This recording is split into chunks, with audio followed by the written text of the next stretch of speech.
श्री स्वामी समर्थ। आपल्याच्या या व्हिडिओमध्ये आपल्या सर्वांचे मनापासून स्वागत। आम्ही आमच्या चॅनलवर आज तुमच्यासाठी श्यामची आई या पुस्तकातील रात्र दुसरी म्हणजेच अक्काचे लग्न घेऊन आलो आहोत। चला तर सुरू करूया। आश्रमातील सायंकाळची जेवणे झाली। सायंकाळच्या जेवणानंतर प्रार्थनेच्या वेळेपर्यंत फिरावयाला वगैरे आश्रमातील मंडळी जात। आश्रम होता त्या गावी नदी होती। नदीचे नाव बहुळा। नदीवरील एक लहानसे महादेव देऊळ होते। देवळाजवळ पिंपळाचे मोठे पुरातन झाड होते। त्याला पार बांधलेला होता। त्या पाराजवळ गावातील मंडळीही कधी कधी येऊन बसत असत। गोविंदा व श्याम बाहेर फिरावयास गेले होते। ते टेकडीवर जाऊन बसले होते।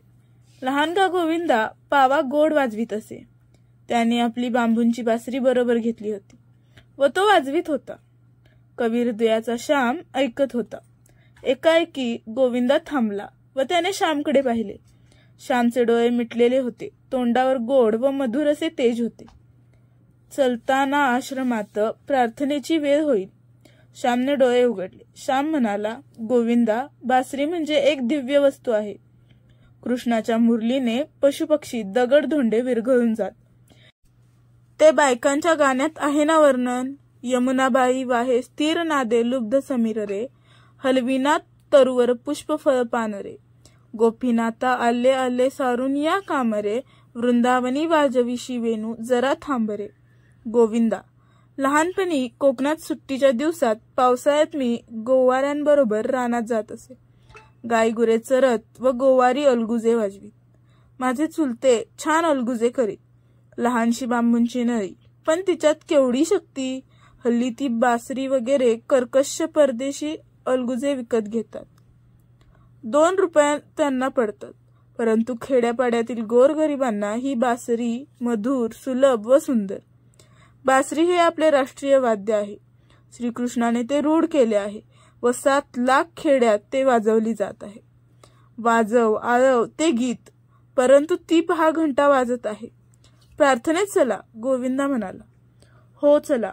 काय रे गोविंदा, काल मी बराच वेळ सांगत बसलो का? परंतु थोडी आईची पूर्वकथा सांगितली पाहिजे होती। आज लवकर आटपीन, श्याम म्हणाला। काल 10-12 मिनिटेच तुम्ही सांगत होता। उगीच आकडते नका घेऊ। मधून निरनिराळे विचार व कल्पना येतात। त्यात आमचा फायदा असतो। तो वेळ व्यर्थ का जातो? गोविंदा म्हणाला। बोलते बोलते दोघे आश्रमात आले। गच्चीवर प्रार्थनेची तयारी झाली। सारे जमले। गावातली काही मंडळीही आली होती। घंटा वाजली। प्रार्थना सुरू झाली।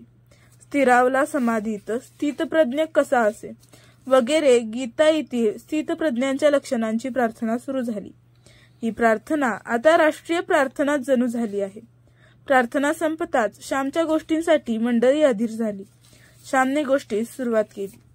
माझ्या आईचे प्रेम आम्हा सर्व भावंडात आमच्या बहिणींवर जरा जास्तच होते। माझी बहीण जणू आईचीच प्रतिमूर्ती होती। आम्ही तिला अक्का म्हणतो। माझी अक्का दया व क्षमा, कष्ट व सोशिकता यांची मूर्ती आहे। तिला सासरी प्रथम सासुरवास झाला, परंतु माहेरी तिने कधीच सांगितले नाही। तिने स्वतःच्या मुलास एक चापटही मारली नाही।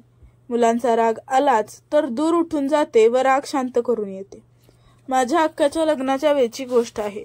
अक्काचे कितीतरी दिवस लग्नच जमत नव्हते। तिला मंगळ होता, त्यामुळे अडचणी येत। शिवाय हुंड्याची अडचण होतीच।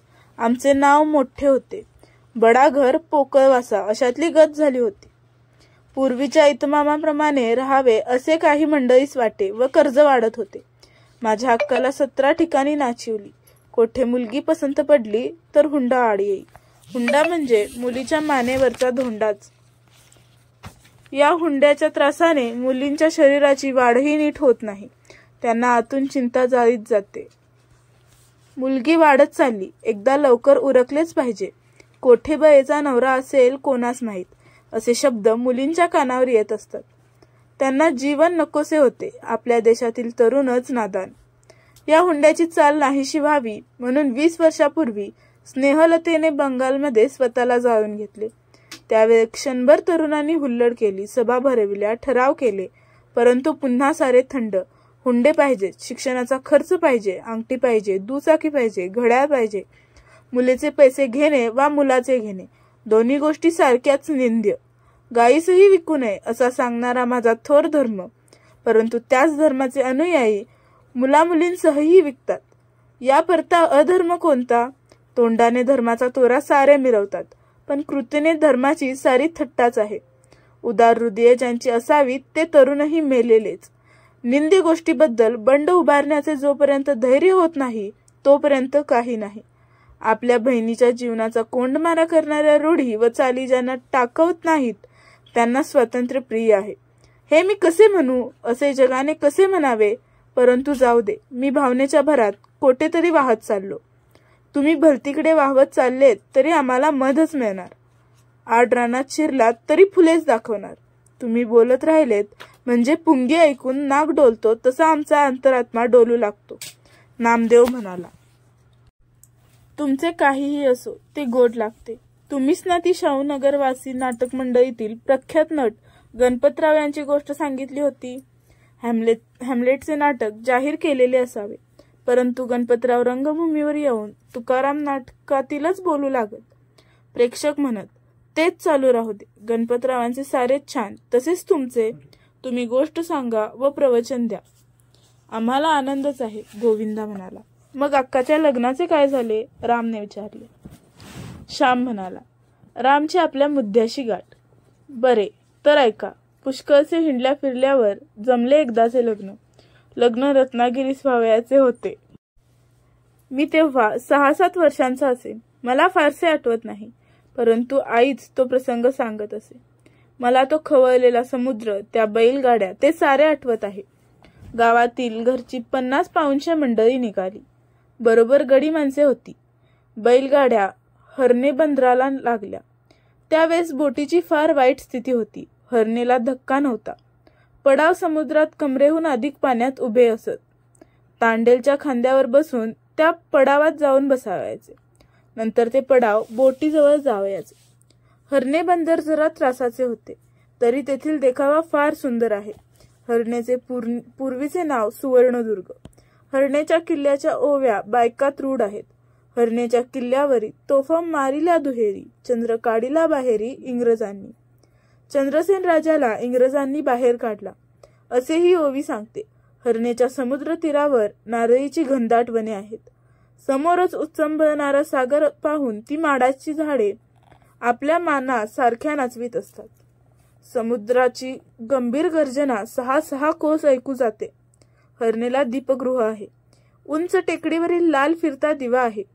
तेथे खडक आहेत अशी सूचना न बोलता तो गलबतास देत असतो.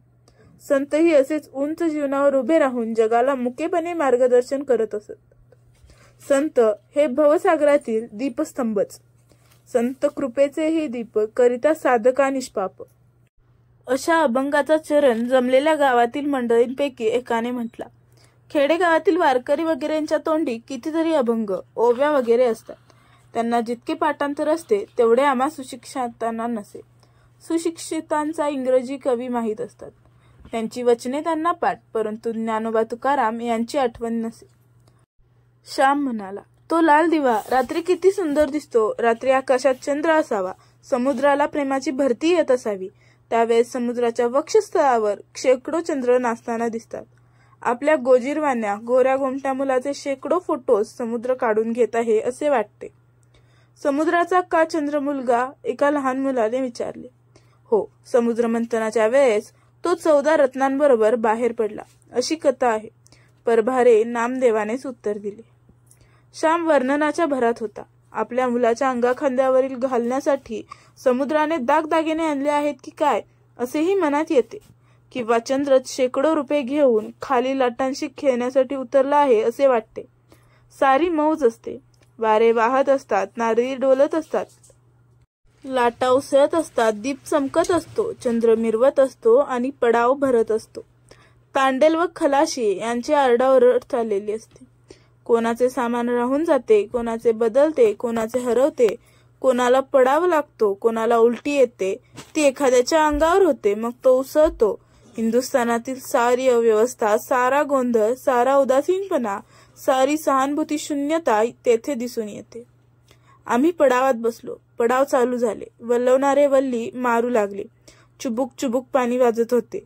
वाऱ्यामुळे लाटांचे तुषार अंगावर उडत होते। शाबास, जोर से असे वल्लवणारे म्हणत होते। पडावात खेचाखेच होती। माझी आई अंगावरच्या मुलाला घेऊन बसली होती। माझी एक आत्याही तेथे बसली होती। आत्याचेही अंगावर पिणारे मूल होते। आत्या आजारी असल्यामुळे तिच्या अंगावर दूध नव्हते। वरचे दूध मुलाला पाजीत, परंतु वरच्या दुधाने तान्ह्या लेकरांना फारसे समाधान होत नाही। आईच्या दुधाची चव न्यारीच असते। ते नुसते दूध नसते, त्यात प्रेम व वात्सल्य असते। म्हणून ते दूध बाळाला बालसे देते, तजेला देते। ज्या देण्यात प्रेम आहे त्या देण्याने देणारा व घेणारा दोघांच परम सुख होते। किनाऱ्यावरील बैलगाड्यांच्या बैलांच्या गळ्यातील घंटांचा आवाज दुरून कानावर येत होता। बंदरावरचे दिवे अंधुक दिसत होते। बोट दूर दिसावयास लागली होती। तिचा वरचा दिवा दिसू लागला होता, तरी बोट बंदरात येऊन तिला पडाव लागावयास अर्धा तास लागला असता।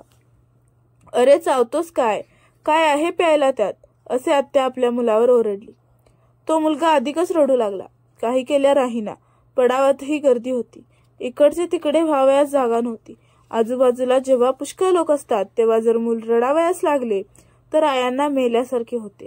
आपल्या मुलाने हसावे व खेळावे, सर्वांनी त्याचे कौतुक करावे, त्याला घ्यावे, नाचवावे, मुके घ्यावे। आत्ता आयांना परमानंद असतो। ते पाहून कृतार्थ वाटते। परंतु मूल जर रडू लागले तर मात्र फजिती। हसत्या मुलाला सारे घेतात, रडणाऱ्याला कोण घेणार? वास्तविक रडणाऱ्याला घेण्याची जास्त जरुरी असते, परंतु त्याचाच सारी तिटकारा करतात। जगात सारे सुखाचे सोबती, दुःखाला कोणी नाही, दिनाला जगात कोणी नाही, पतिताला कोणी नाही। ज्याला सहानुभूतीची अत्यंत जरुरी असते त्यालाच त्यांची अत्यंत वाण असते। दिनको दयालू दानी दुसरा नकोय। मूल रडू लागले तरी ती कटकट होते। काय झालं काय कार्ट्याला रडायला? अहो असाच रोज रडतो वगैरे बोलणी आईच्या कानावर येतात व तिला वाटते की मुलासकट पृथ्वीच्या पोटात गडप व्हावे। चावचाव करणारी तमासगीर मंडळीच जगाच्या बाजारात, फार माझ्या आत्याला त्यावेळेस तसेच झाले। मूल तर राहीना। माझी आई जवळच होती। माझ्या आईने आपल्या मुलास गड्याजवळ दिले व ती आत्याला म्हणाली, वंस माझ्याजवळ द्या त्याला, मी घेते हो। आईने प्रेमाने आत्याच्या मुलाला घेतले व पाजले। तो पोटभर माझ्या आईच्या अंगावर प्याला, हसू खेळू लागला। आई त्या लग्नात स्वतःच्या मुलासह रडवी, परंतु वंसांच्या मुलाला अगोदर शांत करी। मुलांना काय गोड दूध आईचे मिळाले की राजेच ते। आत्याचे मूल रडू लागताच आईने घ्यावे, पाजावे। आईने कधी कुरकुर केली नाही, उलट तिला परमधन्यता वाटते, परम सुख व समाधान वाटते। माझी आई ती गोष्ट एखाद्या वेळेस सांगे व म्हणे, श्याम, अरे जवळ असेल ते दुसऱ्यास द्यावे, दुसऱ्यांचे अश्रू थांबवावे, त्यांना हसवावे, सुखवावे। या आनंदासारखा आनंद नाही। स्वतःच्या मुलाचे श्याम कोणीही कौड कौतुक करील, परंतु दुसऱ्याच्या मुलाचेही करील, तितक्याच प्रेमाने करील, तोच थोर। श्री स्वामी समर्थ। तिसरी रात्र पाहण्यासाठी आपल्या चॅनलला सबस्क्राईब करायला विसरू नका।